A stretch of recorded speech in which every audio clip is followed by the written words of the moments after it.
What is up?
Okay.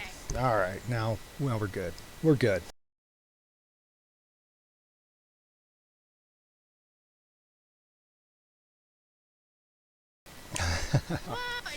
All right.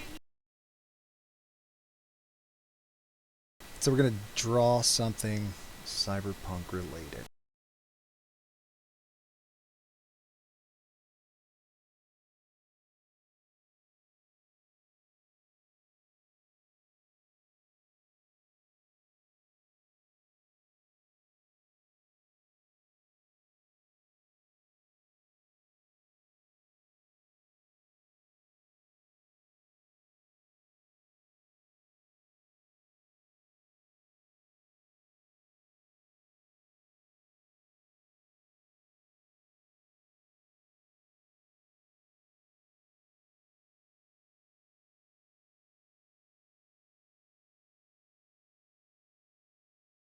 All right. We got to decide what we're gonna draw. So we got fixer, netrunner, solo, techie. Uh, so any suggestions? I am down.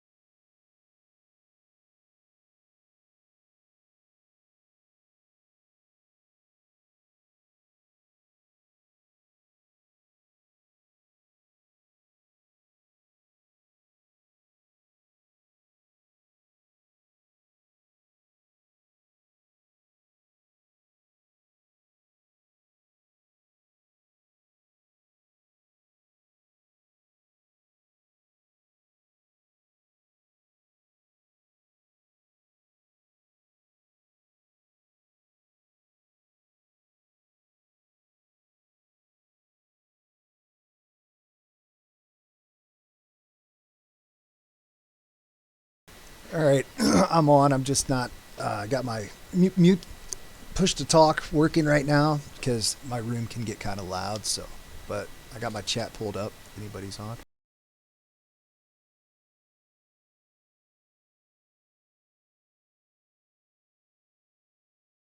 I was thinking about doing a tech here. Not real sure what we want to do. We're just gonna play around.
All right, let's do a cybernetic arm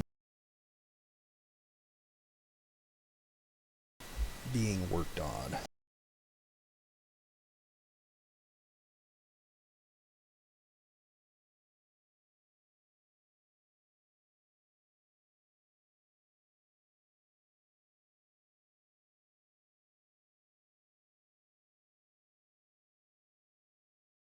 What's up, Mulligan?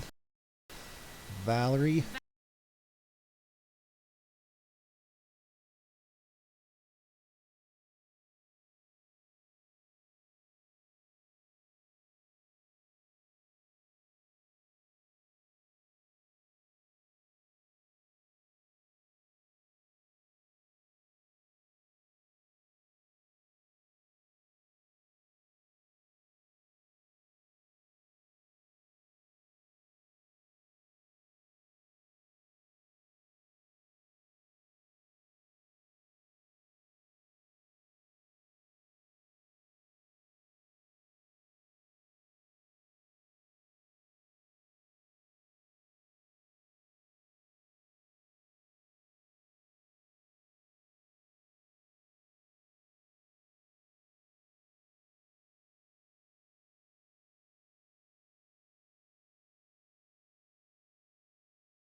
All right, I decided to work on a techie here, working on their cyber arm. I'm trying to kind of just doing roughs and laying out. You know, when you do something like this, you want to like make sure you're zooming out from time to time so that you can see the whole picture. Otherwise, you'll zoom right in. You'll do, a lot of work on one thing. Like say I was here focusing on this eye, and I got all sucked into it, and I'm like zooming way in.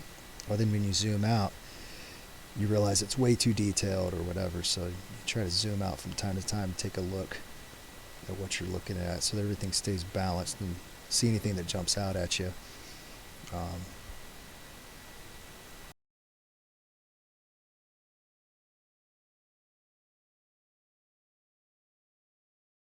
so let's get her looking down. That'd help.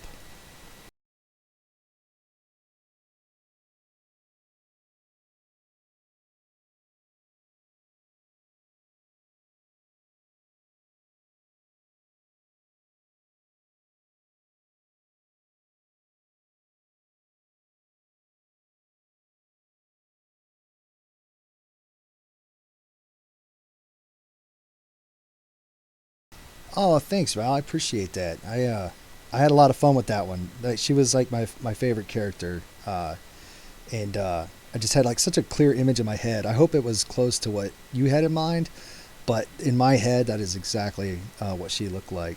Just this tough solo chick with this grumpy face.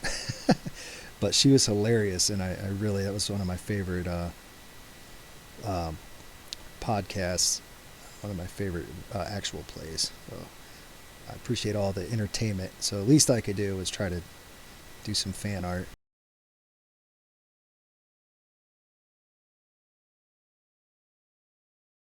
So, all right. So let me see. I'm trying to do this girl. My rough idea is that she's working on her little cyber arm here. Maybe she's concerned. Thought about putting up every roll in Cyberpunk and then just actually like live rolling a die just to decide what I was gonna do. But kind of jumped in and started, working on it right away. So I was like, well, we'll just stick with this. See what happens here. So I'm just being really loose right now. I mean, this is just, you got to not take it too seriously and just have fun, when you're doing something like this. Um, and play around so that you're willing to make mistakes. You're willing to kind of, work outside the lines. And that way you're a little more relaxed. And if you're relaxed, I think it shows up in your art. And if you're too stiff and you're too serious about it, I think that stiffness and lack of life shows through too. So um, shaking off the streaming jitters here, but it's my first time streaming on this channel, so But we're just gonna keep playing with it and see what happens. I don't know. Gonna have to add some more tech to this chick. Maybe let's give her a backpack or some type of shoulder holster here too.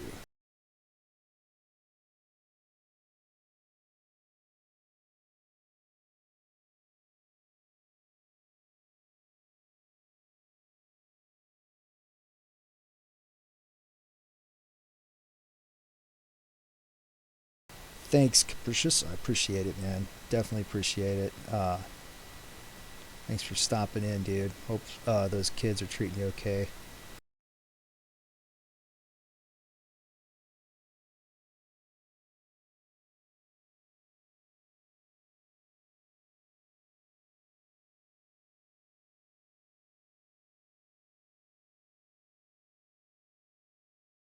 So I'm working on musculature, like how muscular do I want to make this girl? Do I want her to be super young, or do I want her to, be some kind of tough solo chick? I'm thinking I want to add some muscle just because I love drawing muscles and anatomy. So do the little horseshoe tricep here, and make sure this muscle here is connected to that tricep. Those always connect. So we're gonna add that. Keep her beefcakey.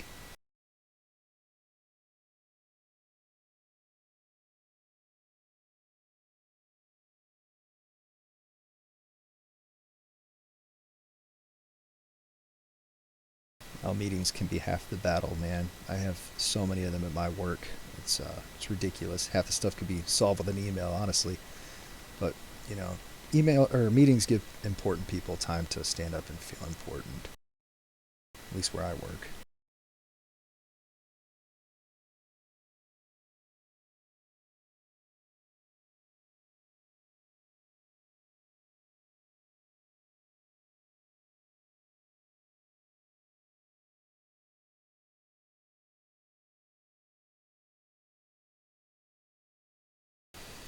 All right. Well, what else are we gonna do with her?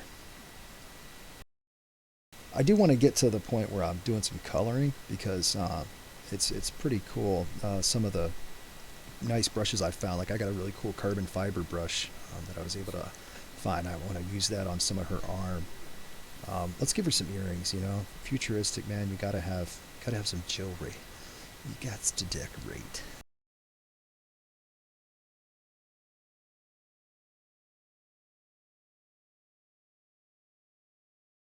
It's just the under sketch, and then I'll start inking it.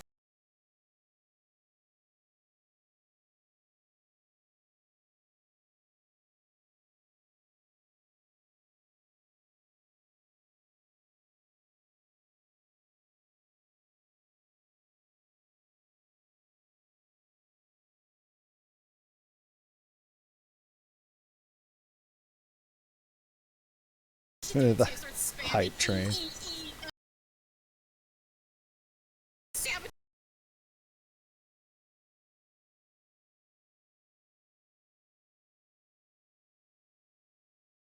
Got some friends hanging out with me in Discord. They're trolling me a little bit with my pop-ups.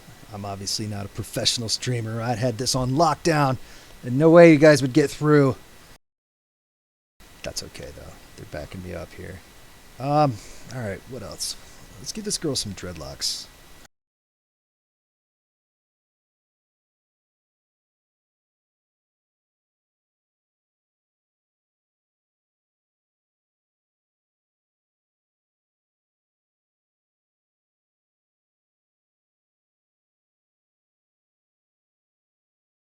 Let's get some dreadlocks going on. We're all fans of dreadlocks.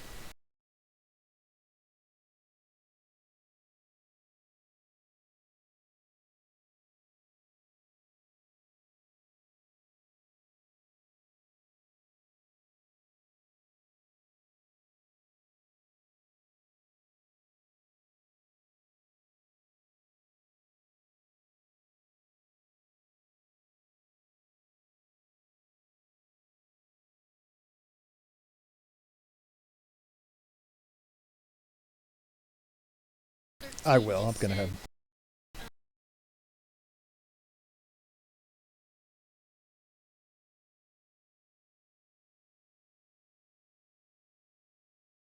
Oh yeah, I can't wait to work on that. Doing some character profile pictures and stuff for the Cyberpunk companion, dude. That's gonna be sick.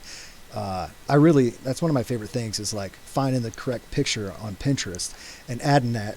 You guys don't know what I'm talking about or what they're talking about. We're talking about the Cyberpunk Red companion app, and honestly, it's one of the best ttrpg style apps I've ever found. And I've tried a lot. I've tried Pathfinder stuff. I've tried Dungeons and Dragons, but on Android or iOS, if you're looking for a companion app that actually help you play the game and actually help you set up your character, and at this point it can even help you run your games because you can add NPCs, you can do random encounters. I mean, he just continued to grow it and grow it and grow it. So it's so fluid and it's so just intuitive, and it's so full of useful tools for you. I couldn't run without it, man. I gotta have it when I'm GMing for the kids and when I'm GMing for the fam. Like, I love that app. And I was able to do some icons on there. And we had discussed actually doing some character picks, actually drawing some sample characters so that you design a character, you can pick from a profile or, go through some things. I think that'd be really cool because one of my favorite things is after I make a character, they just blend in that list. So I get on Pinterest and I find the character that looks just like them. And once I have that slapped in the app or in the little app, then they pop out to me. Now I got my character ready to go for the campaign. So really cool, handy tool. But I think some integrated character design would be super sick. I definitely would fit that some time in for that. So a lot of my guns end up looking the same because I like Glocks and they're easy to draw, man. They're just a rectangle. But we could always change it up or maybe add some more guns and ammo here on the table while she's working. But this is kind of like, see, as you play with this stuff and you do these rough designs and you begin like fleshing it out, then the ideas start coming. So you got to relax first and then just start flowing with it. And then as you do, the ideas start popping out. So like now I'm seeing like I'm going to have sparks here, right? I'm going to have sparks. And then I'm thinking once I get into the coloring mode, it'd be really cool to have the light reflecting like on her face, on her head, and all these shiny parts. Maybe she's in a dark room or something, so we'll see where we get.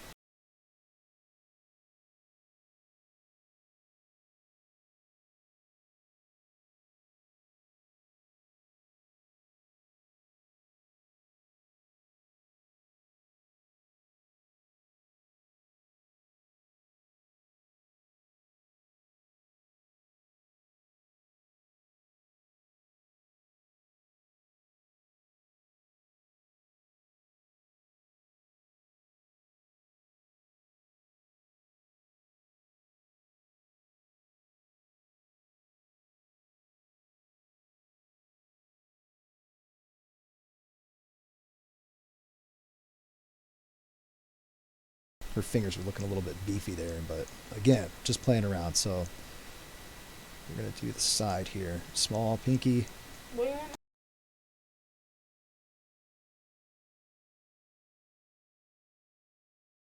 So now I got to back out, make sure. See, you can definitely tell those hands are different sizes by a reasonable amount. It's fine. That's just going to go in and fix.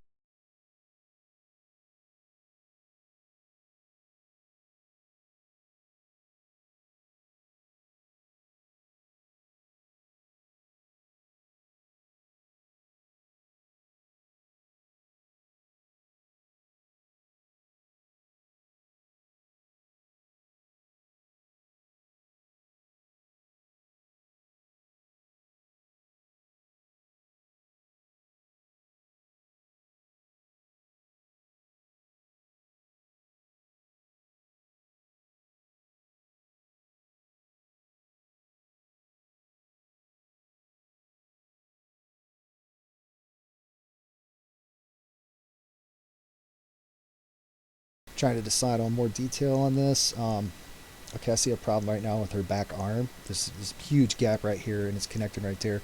Um, if GI Joe figures are like that, you got the torso, and then you got the arms connected on this side, like way out here.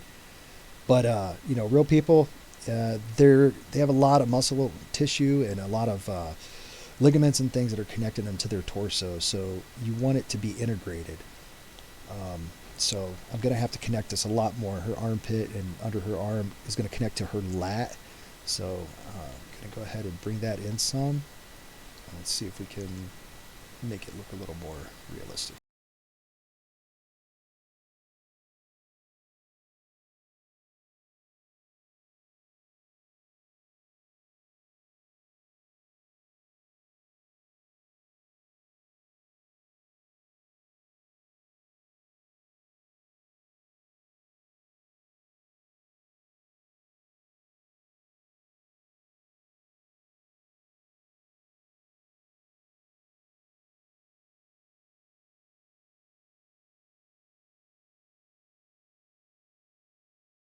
So the bicep is actually connected to the chest like this. So you got your shoulder here. Well, when I was a kid, I would draw, say this was a torso here that I'm drawing. I would draw that, and then I'd draw his muscles down here, uh, connect it all like a bunch of balloons, big balloon animal muscles. But if you look at anatomy, the way it goes is this bicep actually connects to the pec like that. And then once it's connected to the pec, then there's a small muscle that breaks right here. If somebody's super, super ripped, you can kind of see this muscle right here. And then the chest is right there. So the bicep actually connects to the chest, and then the back of the arm is actually connected in the back to the lat. So that's why I was kind of worried about that little section there. All right, I think I'm going to start adding some ink now. Let's start inking it. I think I got a good enough foundation here. And I've been playing around with some different inking styles, doing some really thin ink to make it look more animated and stuff. But I really like this custom brush that I have to do really thick graffiti style animation looking art.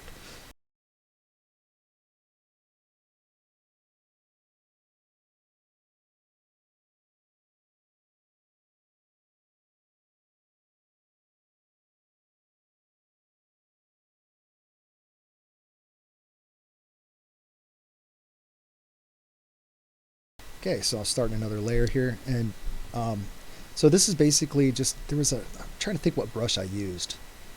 But I just kept playing with it. I made a custom shape. I can actually show you real quick. I made this custom shape. See how here's the shape right here, the source. That's just a triangle, right? But having that triangle at that angle allows me to do these really thick and jagged lines, almost like a calligraphy pen. And I really like that, for outlines, for thin lines, I can kind of go in and just lightly hit it. But it keeps that real thin, almost like a chisel tip marker. And it works really good to make it pop. But I'm kind of a fan of graffiti, so I think that's kind of why my stuff lends itself more towards cartoons and graffiti style stuff. I like big and bold. I like it to pop. But I watch an anime like BNA, right? And I see that real thin style um, outlines, and I really like that as well. So it just depends. I like playing around, see what kind of different looks I can get. I'm going to bring the transparency down a little bit on this bottom layer, and then there you go. Now I can actually see more what I'm doing. So just keep outlining and working on it. And it's so funny because with your iPad, and you're working with Procreate, you make a mistake, you just double tap with two fingers, right? And it just immediately goes away. Like boom, you're starting over, man. Got a whole new lease on life. Or you can pinch to zoom, obviously, right? Well, that's great until you're working with traditional media, and then somebody spies you like touching your clipboard, double tapping your clipboard, and trying to like squeeze your sketchbook to zoom in, and yeah, you're not invited to the lunch table anymore after that.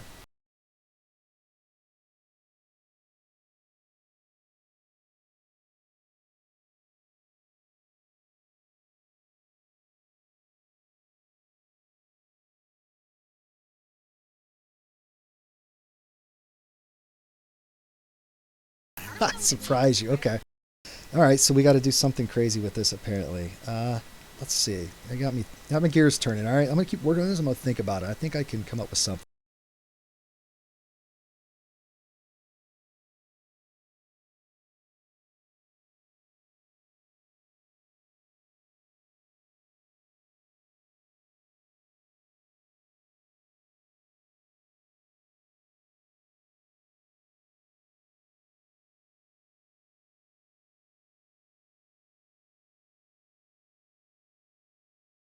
Okay, so here's a trick. All right, Capricious, you got me thinking, man. You got me thinking. My gears are turning.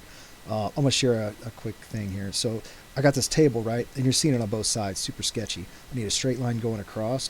So instead of doing it right on this layer, I'm gonna add a layer here, right over top, and now I'm just gonna make the line and hold it, and it's straight. There we go. Now I'm gonna line it up. Okay.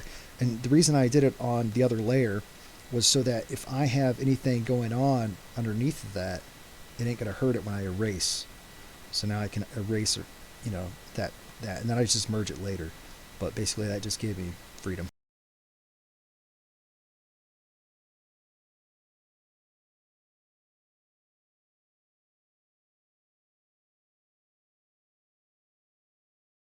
So it has to be pointless and random. It has to be pointless.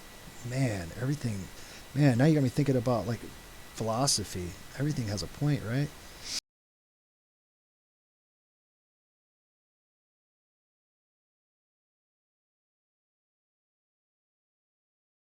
Okay, yeah.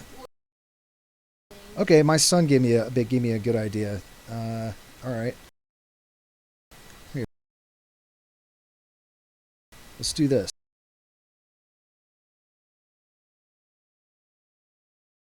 What if this lady here just switch into a different layer so I can play around? Uh, this is a great idea. Let's see. Pointless and random. Pointless and random doesn't mean sloppy, Crosswire. Come on, man. All right.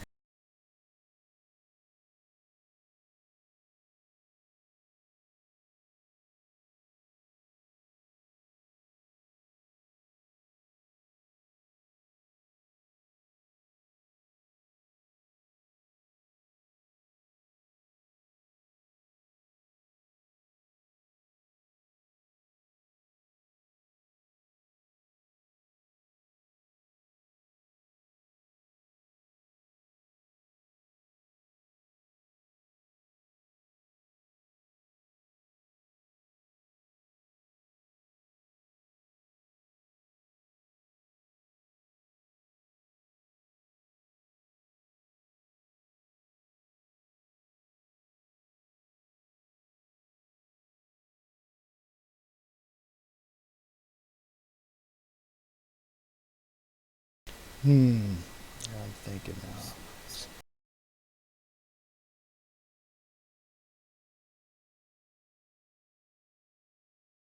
Oh, okay, yeah. Pop back on, man. If you want, I'm working on your pointless and random, dude. It's gonna take a second, but I got this.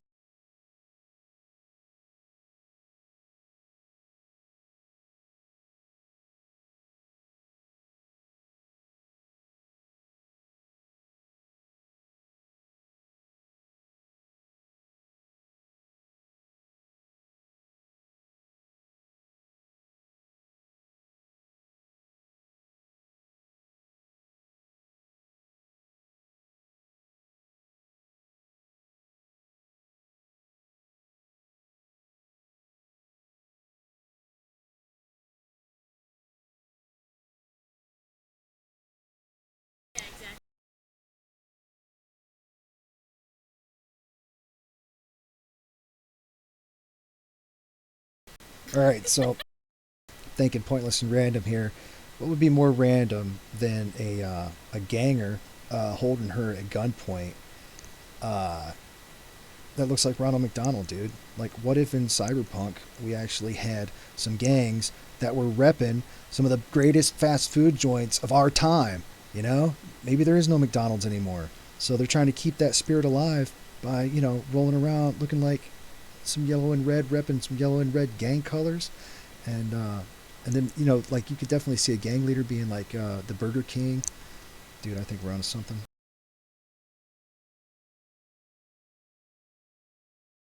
Oh, dude, he's got to have fries in his pocket. Hold on.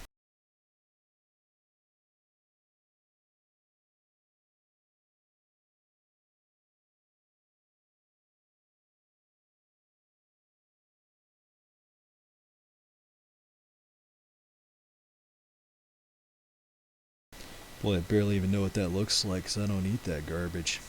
Meanwhile, I draw Watch me end up with a photorealistic version of a large fry.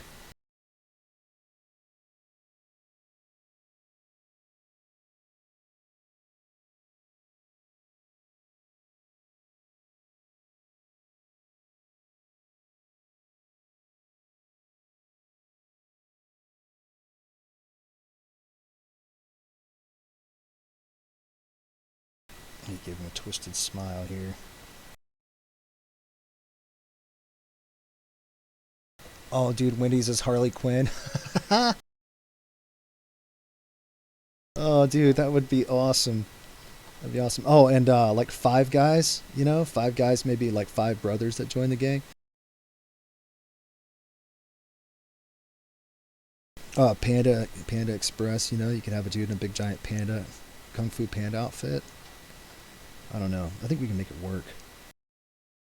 What other fast food joints could make a good ganger? What do you call those, Rob? Not the. What are the gangs that actually dress up, or anybody? What are the gangs that actually dress up like something? They're the ones that are like emulating something from the past. What kind of gang? There's a word for it.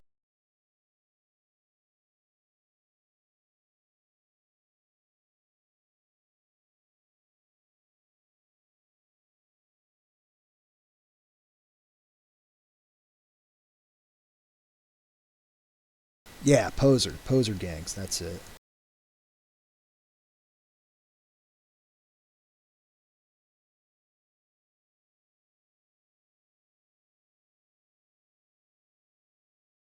Yeah, that's the most fun is coming up with different poser gangs. Recently came up with one for my campaign that was called the Eight Bits, and it was a group of young kids running around with Nintendo related clothing and paraphernalia, and a bunch of gamers, but they looked all old school with the old Game Boy VR headset. They got their net running rig looking like that. They got guns that are actually made to look like the old light gun from the first Nintendo. I thought that might be kind of cool. So again, like right there, I'm zooming in. I'm getting way too integer on that arm, so I need to like back out, take a look at everything and come back. If any of you guys are artists, I don't know how many of these, I don't know how many art tips here are going to be worth your while, or if some of you guys aren't artists and you guys are just checking it out. But if you are, I'll try to throw in anything I think of.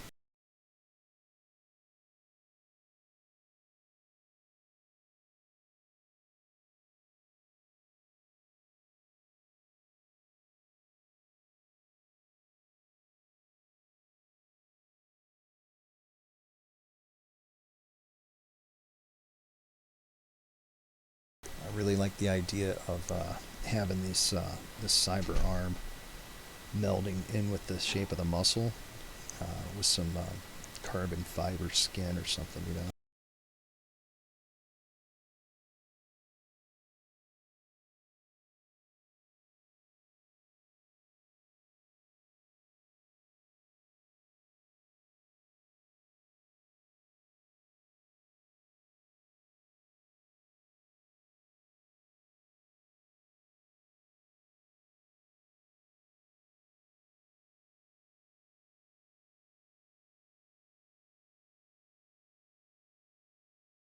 Yeah, digital art definitely has me spoiled. Being able to quickly undo stuff, erase stuff, and resize it, it's it's so much better.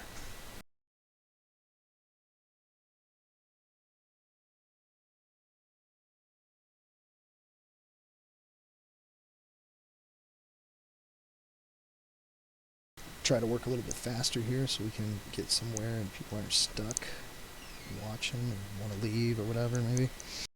But I want to get some stuff accomplished. I actually want to get some color on this thing before I'm done. So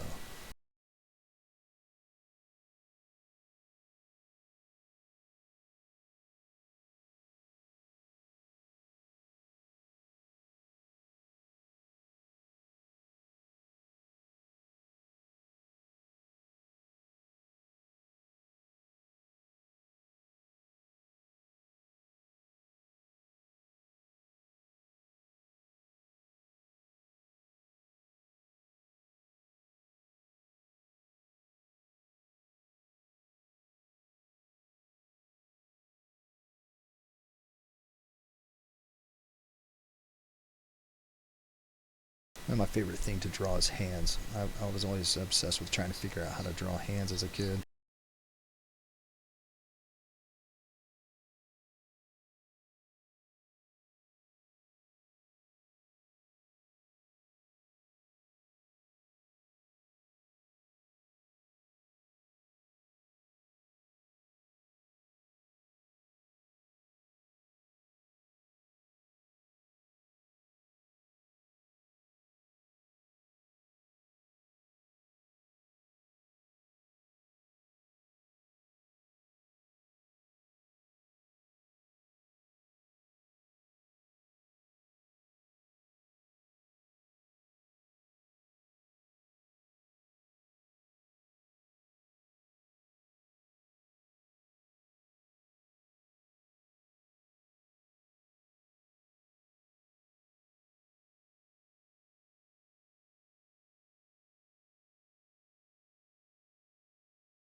So I'm gonna start working on this face, get some of these details knocked out.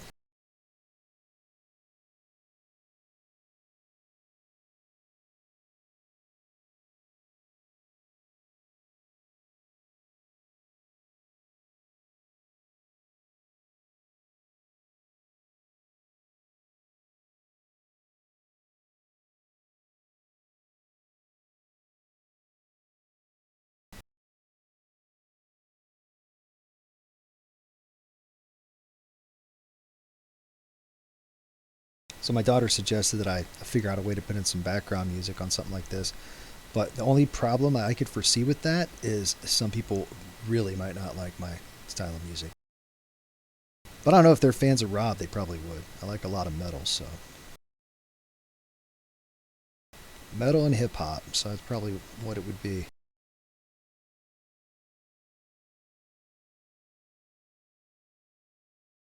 I usually listen to tunes when I'm drawing, anyways. It kind of helps get your mind going, like start to feel the drawing or feel what you're trying to make.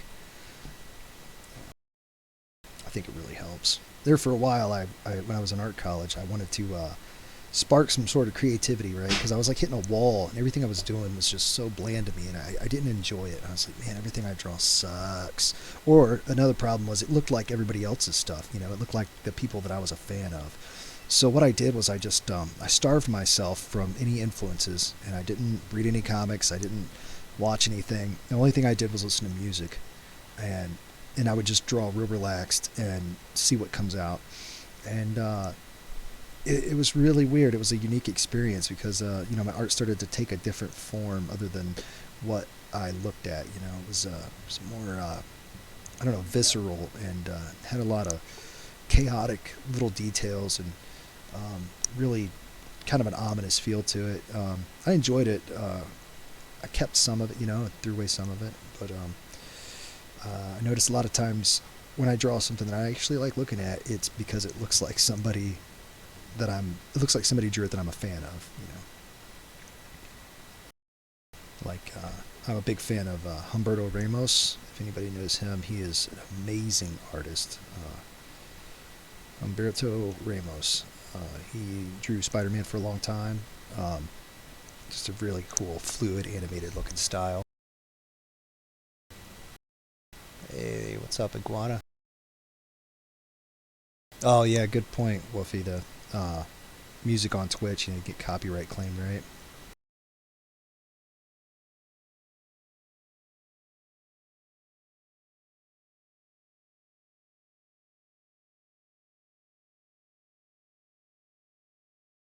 So getting eyes lined up, that's always a fun process. And so you can see once I back out, I've made a mistake. It does not look correct. Um, so another way to spot this really easily is if you take it and you flip your canvas horizontally, it should pop right out. So I can definitely see that now very easily. So what can I do to fix it? So I can move this nose over a little bit. I can redraw this eye, her right eye, stage right, and yeah, let's see if that fixes it. The eye in the background of a three-quarter view. So three-quarter view is partially seeing somebody's face. You know, you're seeing a little bit of the other side of their face, the side that you're not actually facing. Um, and the trick to the three-quarter view usually works really good is the eye in the background should actually be a little bit smaller because of perspective. The problem I have a lot of times, and I'm going to switch to my sketch layer here so I can play with it. A lot of times what I have a problem with is that I make it like flat, almost like it's the flat side of somebody's face. Um, but that's not how the face is, right? It's curved right along with the skull, so the eyes should actually follow this curvature right here. So it should be curved all the way around and not like on a flat surface.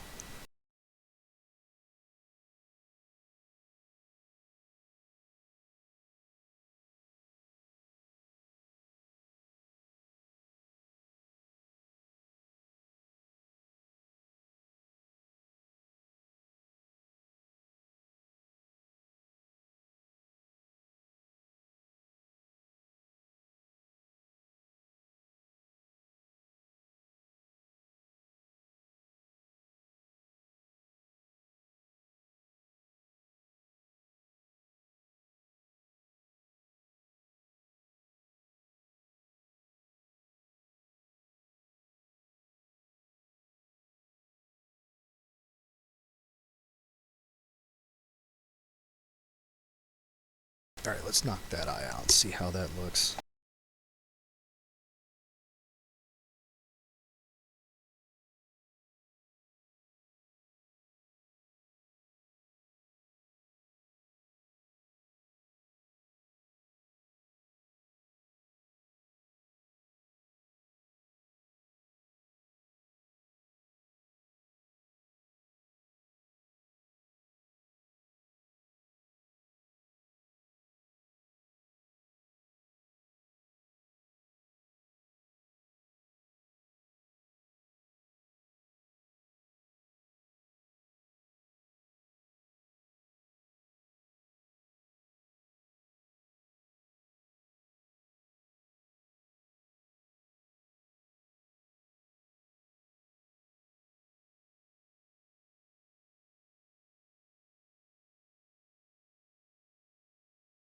You know how tempted I am just to cover her eye with a patch. That's that's the easiest way to handle it. Put some hair in the front.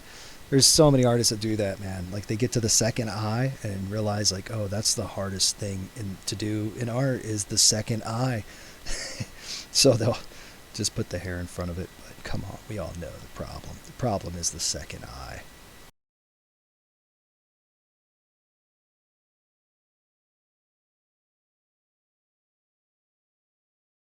What's funny is eyes are a little bit crossed when people are looking up close to something.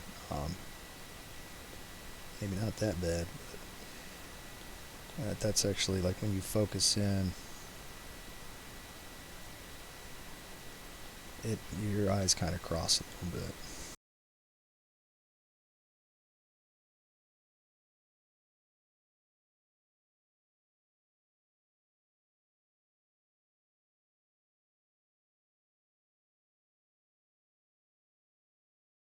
And sometimes you have to move on and come back, you know, and then just taking a break from it and coming back to that part of the drawing can help you figure out what you're doing.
So another great artist, if you guys like checking people out, seeing some cool original art, man, is a dude named Gregory Titus. He is probably my art hero. He's on Instagram. You guys can find him on there. He's done comics for Marvel. He did all the Star Wars Black series. If you guys seen any of those toys with the black, full black cases, you know, they would have the white or silver drawings of the characters on the box. He designed all those. He does some really cool mashups of like um, some really crazy animals, beasts, you know, like a rhino mixed with a shark, and just all kinds of cool stuff, man. But he is phenomenal. He does so much detail. It's ridiculous what he can pull off. So yeah, check out Gregory Titus.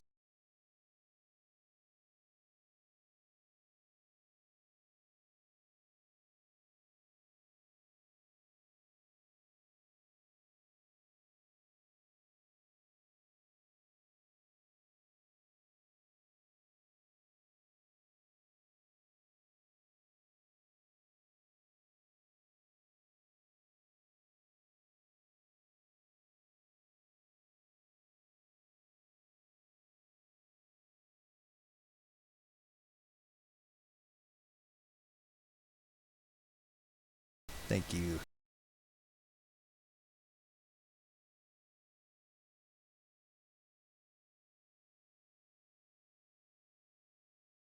We will get it finished here. We'll get it knocked out.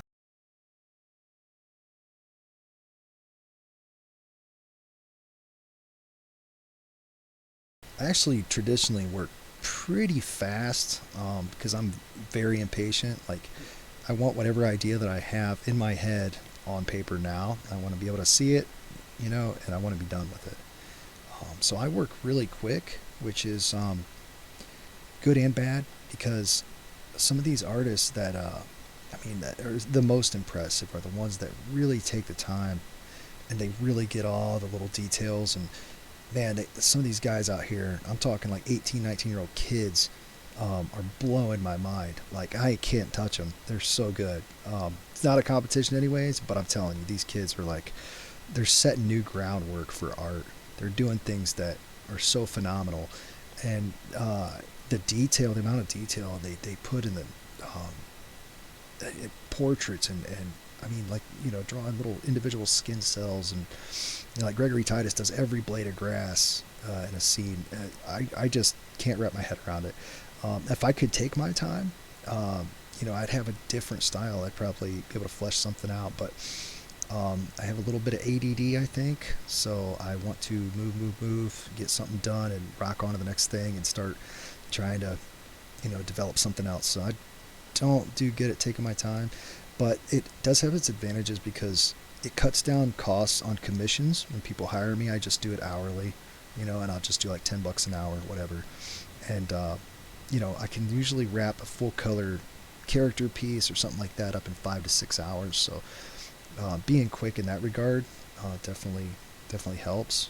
I'm sure my art suffers for it, but uh, I don't know any other way. I don't know if I could do any other way.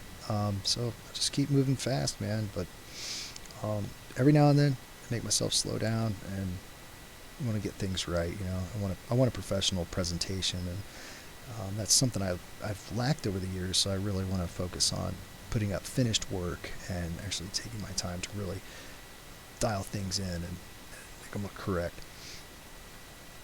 So this is something I'm really guilty of here with the finger joints. A lot of times I'll just do a single line, you know, fold them like paper, but you got to kind of watch that you don't make them look too flat, two-dimensional. So, and it helps if you have a good underdrawing, and if you see, like, I went really fast here on my underdrawing, so I'm having a hard time picking out what I did. So what I'll do is I'll just go with these simple rules, okay? Your middle two fingers, they're best friends, and they almost always line up together in almost every hand position. Unless you're spreading your fingers off apart specifically, most of the time, those two middle fingers are connected. They stay together. They do at least close to what the other one does. So you pay attention to how people hold their hands. The pinky can be off doing its own thing. In fact, when people are doing just tight little tedious work or holding something like a phone or something like that, a lot of times that pinky does like drift off and does its own thing. But those two middle fingers, they hang out together. The first finger and the thumb, they cooperate for most things. So I try to keep that kind of stuff in mind when I'm drawing hands. You just got to pay attention to how hands are. Now, see, I got a problem here. Her thumb is like way out here, folded over this pen, whatever this tool is that she's working with. So there's no way the bottom, that her palm is going to reach that far. So it's super simple to fix, though. I'll just do the tip of the thumb right here where she's holding on. And there we go. That looks more realistic. And her thumb's probably stretching across there like that. Her palm's somewhere down underneath these two fingers. So yeah, that looks better. So part of the process is just being willing to like make mistakes and enjoy the process. You know, just enjoy messing up so you can go in and figure out how to fix it. It's like a puzzle. That's what I like about art. I like art and I like fast rap for the same reason. Like that, they're like a puzzle. You can listen to it and you can pick up something new every time. You know, art's the same way. Figure something out you want to do. How are you going to construct that? How are you going to get that image that's in your mind on a piece of paper? And do you even have it fleshed out all the way, or is this going to be an experimental thing that you work on a little bit at a time? And it's part of the process, man. It just makes it so much fun trying to solve these little puzzles. Art is basically problem solving. I'm sure most art is. Music, everything. You know, it's just solving little problems and figuring out in your head how to do it. Alright, let's flip this canvas back around the way we started and just double check that nothing looks too wonky. Still not 100% happy with that eye. Probably come in and play with it a little bit more, but we'll come back to it.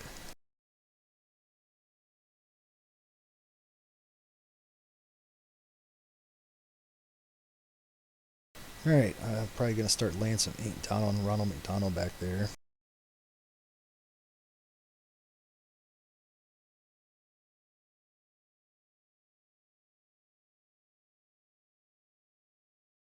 I don't know why he's forcing her to fix her own arm. Maybe he's getting her to implant something in there, like a spy device or something.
So I'm doing thinner lines on the guy in the background for his outline because I don't want him to be the central focus.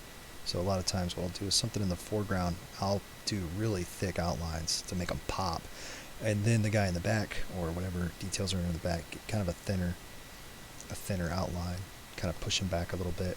Another thing you can do with the coloring is you can actually fade them, or like put like a layer of white over top of your background layer, and then you make that background, you make that white layer semi-transparent, so you can kind of see through it. And what it does is it'll wash out all the colors underneath, and it gives you, get the word for that. It's like a perspective shift or something, like it's kind of like when light starts sucking out color out of the things that are in the background, basically, is what it is.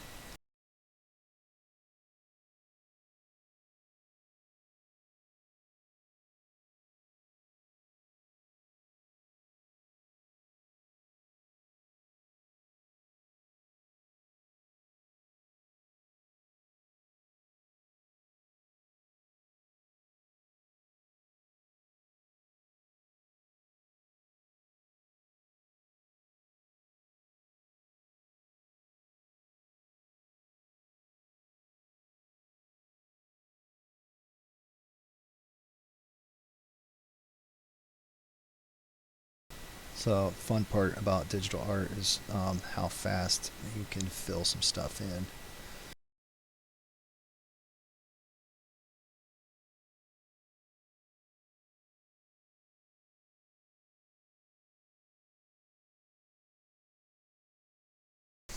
And what's great about Procreate is when you lay that fill in, you can hold the pen down, drag it, and change the sensitivity of that fill. So as you've seen, it started to fill way more than I planned because my lines aren't very clean right now. So I'm moving kind of quick. So my inking lines aren't very clean. So it tried to fill a huge section. So I can hold that down, drag it, and lower the sensitivity, and then boom, I'm filling a lot less. But I'm gonna say this is probably a really dark room, so there's gonna be a lot of black, a lot of shadows. Um, so yeah, we'll start filling in some blacks and stuff now.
Oh, that was a pick in his hair.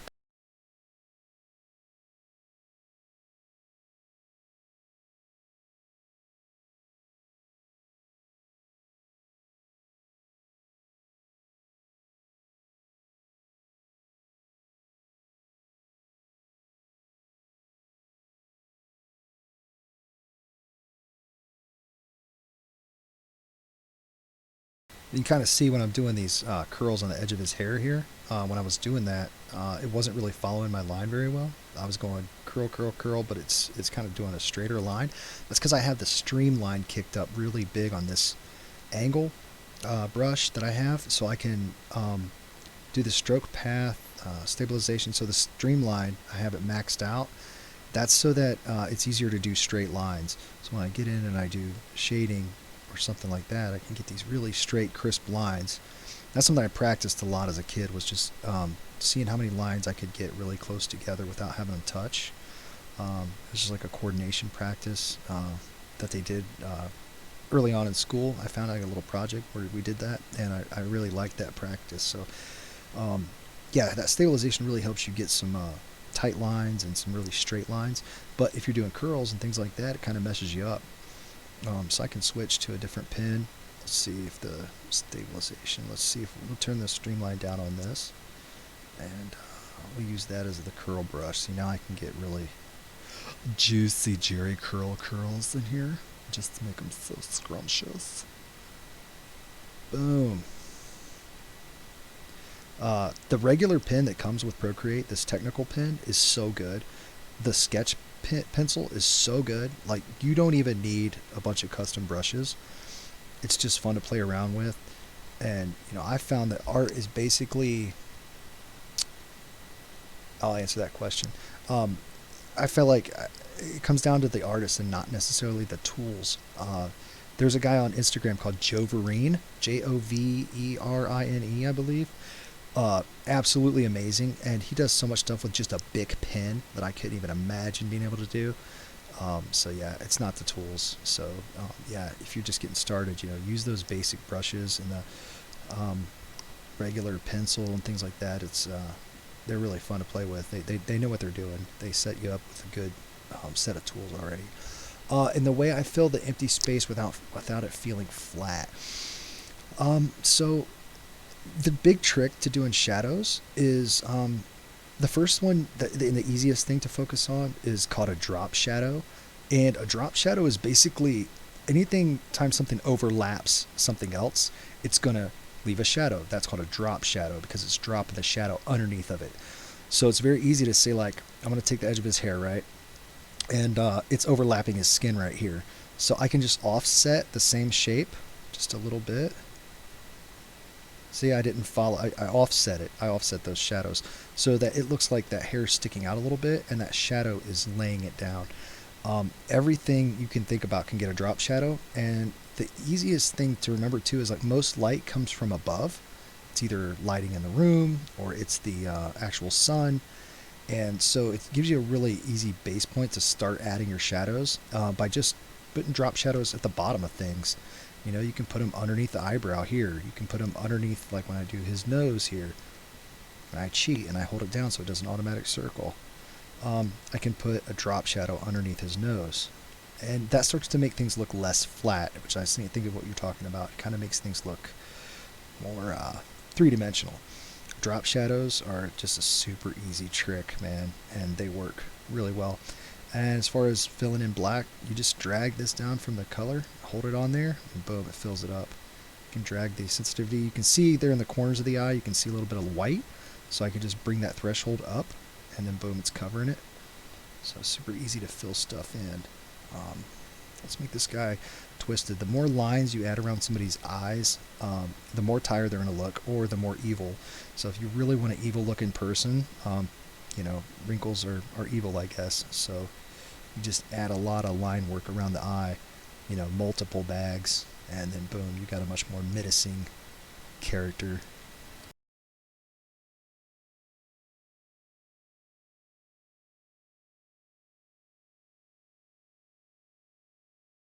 I like his little twisted smile there.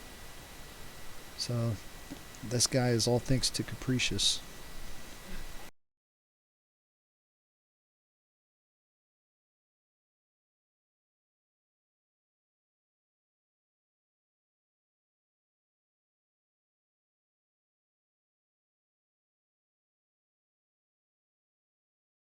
Yeah, backgrounds are difficult, and I avoid them at all costs. I sometimes try to just fill with a big color and add some painting strokes and things like that.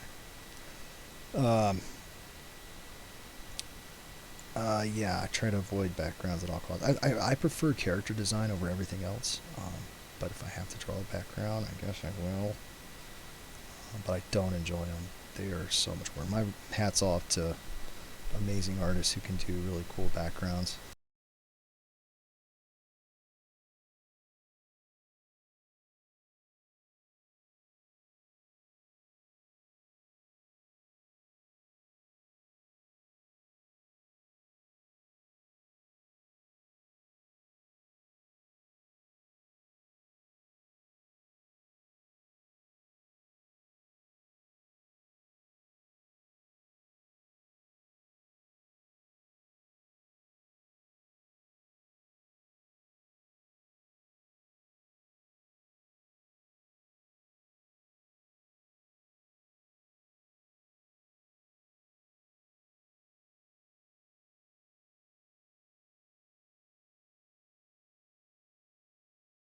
This side of the gun should actually, since it's facing the outside, this should be where the cartridge releases the bullet, so it should have something like that there.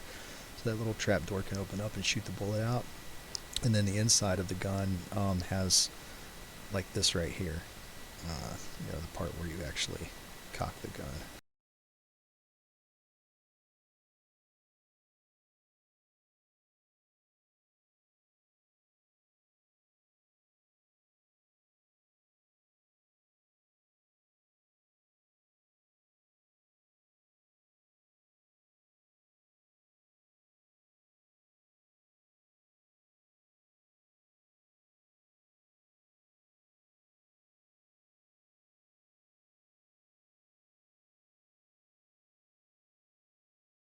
lot of times I draw knuckles to help me lay out everything. Once the knuckles are there, then I can kind of figure out where the fingers go. So sometimes I'll kind of do that shortcut. I'll draw the knuckles first, because then I know that the fingers are going to go up. They're not going to attach all the way to the knuckles, because if you look at your hand, there's some space between your fingers and your knuckles. So that just gives me kind of like a little reference point once I draw those knuckles there to figure out where I'm going to lay those fingers out. See again here, I was talking about the hands. See, his first finger's doing something, right? It's sticking out here and it's holding the trigger. What is his second two fingers doing? They're hanging out together. They're having a bromance, man. They're buddies, and they never leave each other's side. Very rarely, unless you're being really exaggerated as you explain something. I mean, there's reasons to separate them, but a lot of times just leaving them together is the easiest thing to do. That is really out of perspective there, that little trigger guard. So I'm gonna erase that. So the bottom of that trigger guard should go in the same direction as the bottom of that gun right there. Should have that same exact angle. So one thing I can do is I can actually trace that, like put right beside there, that same angle, right? Those match pretty good. Now with digital, since it's such a cheap tool, I can take it, select it, and I can move it over here, and I can use that as a guide to where my trigger guard's going to be. So now let's connect that there, and now it's at least going in a somewhat correct direction. So if you're ever trying to line your proportions up, you can always trace whatever it is and then copy and paste that line if you want, move it. Yeah, so there's that. Trying to think what else you'll see of his hand. Probably not much. His hand's going to be blocking most everything else. I really like drawing hands, man. I really do. I could just sit here and draw hands all day. Drawing all the detail, the knuckles and the bones, going across the hands, and then you want to get really fancy. You start adding some veins in there and stuff. Problem is, a lot of my people's hands look really brutish and like really like I have some feminine chicks with some really pronounced knuckles and that type of thing. Wrinkles are another thing you can add to get some real dimension in your art and make it look more 3D.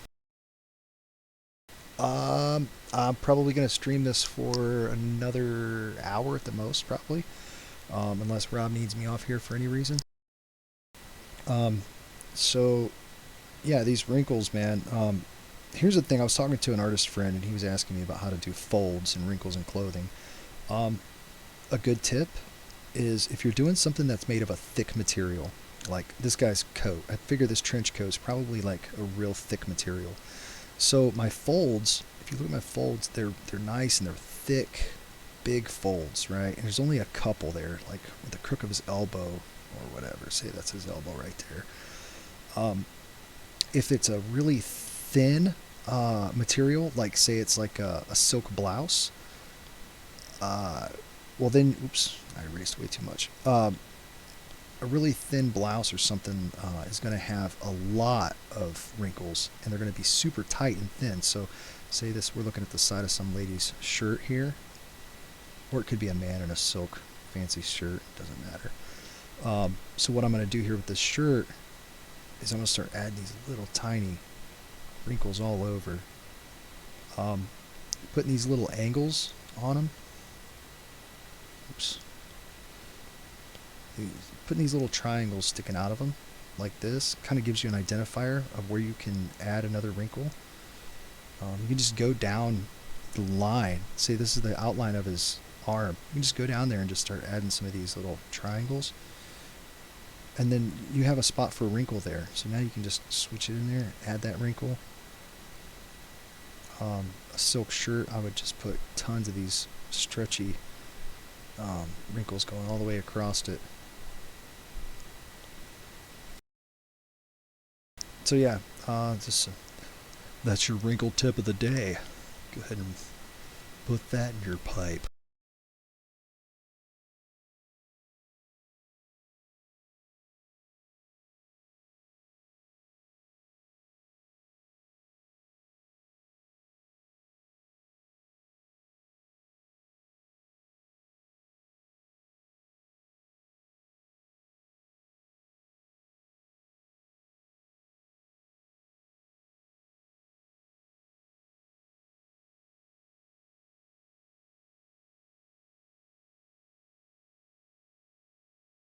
So he's creeping up behind her. So I think he would have like a lot of shadow between him and her. So I'm gonna go ahead and start tracing out some shadows here.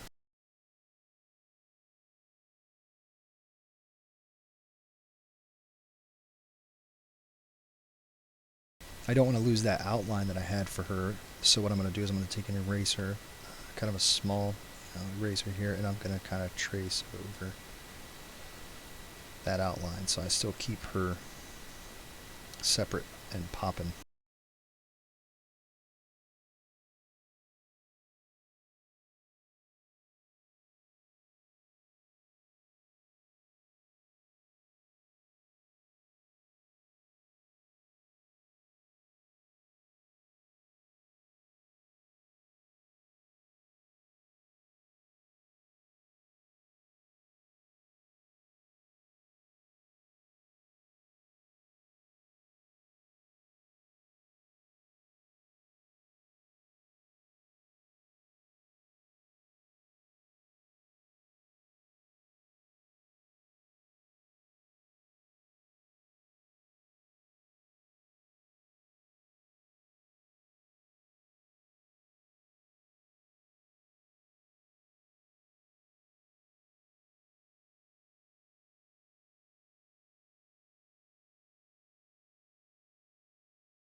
Bone hands.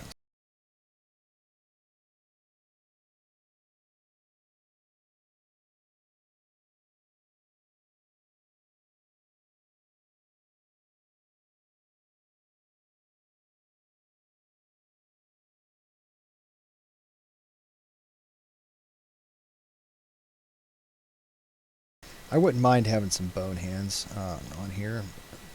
That'd actually be pretty sick. Um, that'd be cool if in the future people could get biosculpted to have skeletal features.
All right, so I'm going to add a drop shadow underneath her arm to give it some three dimension because she's laying it across that table, right? And I got some light. Obviously, I got some light coming down from here, from above, or maybe a little bit from behind him. Like maybe they're in a basement. They got some overhead lights. So I'm going to add a drop shadow underneath of her arm to show that it's sitting on the table, but it's not, one with the table.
So too many shadows and lines on the face is going to make somebody look a lot older.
So basically, what got me into Cyberpunk was I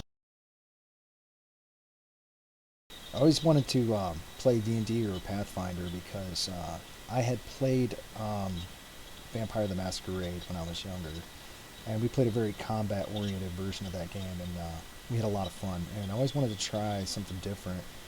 I listened to a lot of live play podcasts where they play DVD, or they play DVD, jeez, they play Dungeons and Dragons, or they play Pathfinder and things like that. So I wanted to do it again, And man, I'm trying to think how I ran across Cyberpunk. Um, I think I was reading an article about 2077 coming out, and at that point I was like, well, wait a minute, this was a role-playing game, and I just started Googling, looking into it, and I found Rob's Discord.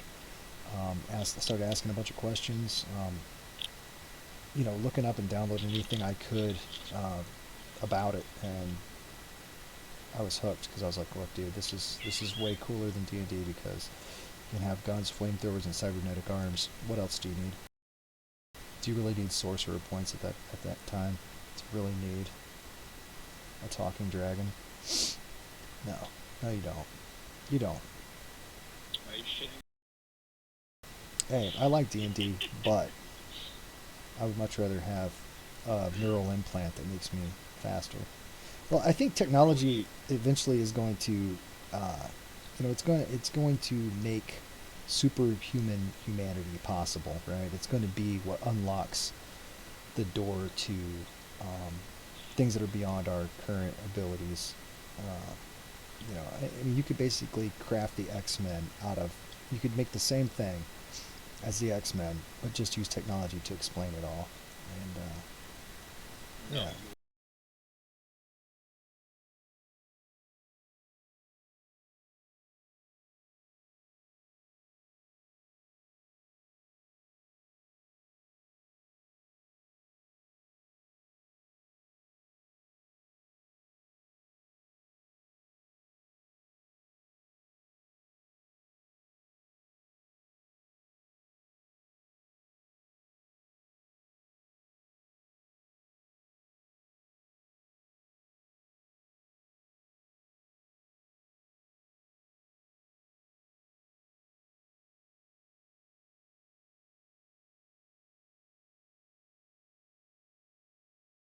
Thanks, Val. All right, I'm going to call it here, I think. I'm not going to put any more work into this. I'm not going to color it right now. I might do that later, but I think I'm going to stop with the ink. Everybody at my house are starting to wind down, and so I'm going to get off of here. But yeah, let's take a look. So here we got this techie girl, and she's installing something in her arm, or maybe she's handcrafting the last finishes of her cyber arm. Maybe it's remote controlled by this booster gang or poser ganger dude who, yeah, is inspired by fast food from the past. So yeah, we'll stop there, and I'll definitely have to send Capricious a copy of this.